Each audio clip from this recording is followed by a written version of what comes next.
ముక్కోటి ఉత్సవాలకు భద్రాచలం సర్వాంగ సుందరంగా తీర్చిదిద్దామని భద్రాచలం దేవస్థానం ఈవో రమాదేవి అన్నారు. భక్తుల రద్దీకి అనుగుణంగా ఏర్పాట్లు చేశామంటున్న భద్రాచలం దేవస్థానం కార్యనిర్వహణాధికారి రమాదేవితో మా ఖమ్మం కరెస్పాండెంట్ ఆవుల Srinivas face to face.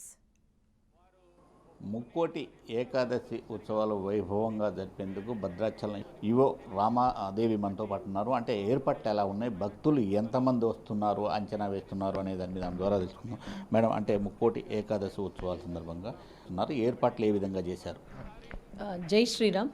Shri Sitaramachandra స్వామి వారి దేవస్థానంలో నెల రోజుల నుంచి పూర్తి స్థాయిలంటే నవంబర్ 22 నుంచే మనం ముక్కోటికి రావాల్సినటువంటి ఎవరైతే భక్తులు ఉన్నారో వారి అందరి కోసం కూడా మనము టికెట్లను ఆన్లైన్లో వెబ్సైట్లో ఉంచడం జరిగింది. అలాగే ప్రత్యక్షంగా కూడా వారికి అందించాలనే ఉద్దేశంతో మన గత 10 రోజుల నుంచి కూడా మనం 10వ తారీఖు నుంచి మనం ఏం చేసామంటే ఇక్కడికి వచ్చే భక్తులకు మనం సబ్ కలెక్టర్ ఆఫీస్లో కానీ, సిఆర్ఓ ఆఫీస్ కానీ, బ్రిడ్జి సిఆర్ఓ ఆఫీస్ కానీ, ఇక్కడ టెంపుల్లో కానీ కౌంటర్స్ ద్వారా కూడా అందజేస్తున్నాము. చివరి క్షణంలో వచ్చే భక్తులకు కూడా అందజేయడం కోసం మనం ఉత్తర ద్వార దర్శనానికి దగ్గరలో ఉన్న ఆటో స్టాండ్ దగ్గర మనం ఒక కౌంటర్ని కూడా మిగిలిన టికెట్స్ అన్ని కూడా అరేంజ్ చేసే విధంగా మనం చేసుకున్నాము. గత 13వ తారీఖు నుంచే దశావతారాల్లో మనకు స్వామివారు అందరూ కూడా భక్తులకు దర్శనమిచ్చారు. నిన్న చివరి అవతారము ముగిసింది శ్రీకృష్ణుడి అవతారంతోన. రామావతారంలో 19వ తారీఖు కూడా చాలామంది భక్తులు వందల వేల మంది భక్తులు మనకు దర్శించుకున్నారు. వీళ్ళందరూ ఒక ఐక్యతతోనే ఇక్కడ మనం అందరం అన్ని కార్యక్రమాలు చేసుకుంటున్నాం. వారి అందరూ తర్వాత మనకు ఉన్నటువంటి ఉద్యోగులు కూడా అందరూ చక్కగా పనిచేసి మనకు ఇక్కడికి వచ్చే భక్తుల కోసం అకామిడేషన్ అయితేనేమి, టెంపరీ పండాల్స్ కానీ, లేకపోతే ఇక్కడ నీడని ఇవ్వడానికి పండాల్స్ కానీ, తర్వాత సెక్టార్స్ని కానీ మనం ఏర్పాటు చేసుకోవడం జరిగింది. పూర్తి స్థాయిలో నిన్న పూర్తి కూడా అయ్యాయి. సెక్టార్స్ని మనము 7 సెక్టార్స్ కింద విభజించాము. 7 సెక్టార్స్కి టికెట్స్ కూడా మనం అందరికీ అందుబాటులో ఉంచడమే కాకుండా మనం దాదాపుగా ఈరోజు రేపు కలిపి దాదాపుగా 1,20,000 మందిని మనం ఎక్స్పెక్ట్ చేస్తున్నాం. మనం అంటే దాదాపు ఈరోజు 50-60 వేల మంది రావచ్చు. రేపు ఉత్తర ద్వార దర్శనం ఉంది కాబట్టి డెఫినెట్గా ఒక 50,000 పైనే రావచ్చు అని మేము అనుకుంటున్నాము. మనందరికీ ఉచిత బస్సు అవన్నీ ఉన్నందుగా ఆర్టీసీ సహకారంతో కూడా ఇంకా భక్తులు పెరిగే అవకాశం ఉందని కూడా మనం అనుకుంటున్నాము. ఆ మీటింగ్స్లో కూడా కలెక్టర్ గారు అన్ని డిపార్ట్మెంట్స్కి ఇన్స్ట్రక్షన్స్ ఇచ్చి అందరి కోఆర్డినేషన్తోన మనము జరుపుకోబోతున్నాము.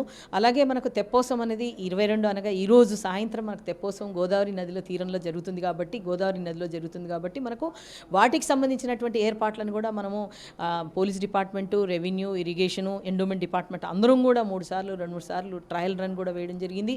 అక్కడికి వెళ్ళి పూర్తి స్థాయిలో రెడీగా మనం హంసవాహనాన్ని రెడీ చేసుకున్నాము. శ్వేతవర్ణంలో ఉన్నటువంటి హంసవాహనము, దానికి సంబంధించినటువంటి ఇల్యూమినేషన్ మనకు గుడికి కూడా మీరు చూస్తున్నారు. ఇల్యూమినేషన్ కూడా పెద్ద ఎత్తున మనం అంటే లైటింగ్ ఏర్పాటు చేసుకోవడం జరిగింది. హంసవాహనాన్ని కూడా పోయిన సంవత్సరం కంటే కూడా గతం కంటే కూడా ఎక్కువ పెద్దగా ఎత్తున చేయాలని చెప్పేసి ఉద్దేశంతో ఆ పూల అలంకరణ అయితేమి, లైటింగ్ అయితేనేమి అన్నిటినీ కూడా చక్కగా చేస్తున్నాము. అక్కడ దగ్గరలోనే క్రాకర్స్ కూడా మనకు ఆనవాయితీ భక్తులకు కన్నుల విందుగా ఉండేందుకు క్రాకర్స్ని కూడా మనం ఏర్పాటు చేస్తాం.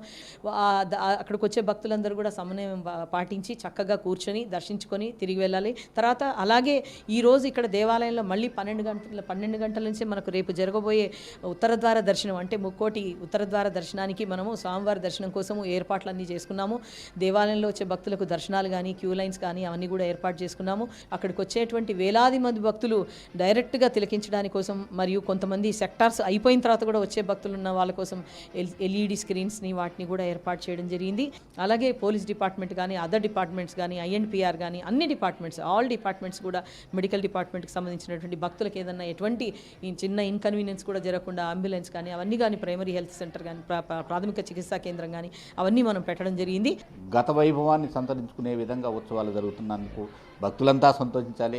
వారికి బీఆర్కే న్యూస్ యాజమాన్యము, సిబ్బంది తరపున శుభాకాంక్షలు అలాగే అభినందనలు తెలియజేస్తున్నాం. కెమెరా పర్సన్ నాగేశ్వరరావుతో ఆవుల శ్రీనివాస్, బీఆర్కే న్యూస్ ఖమ్మం.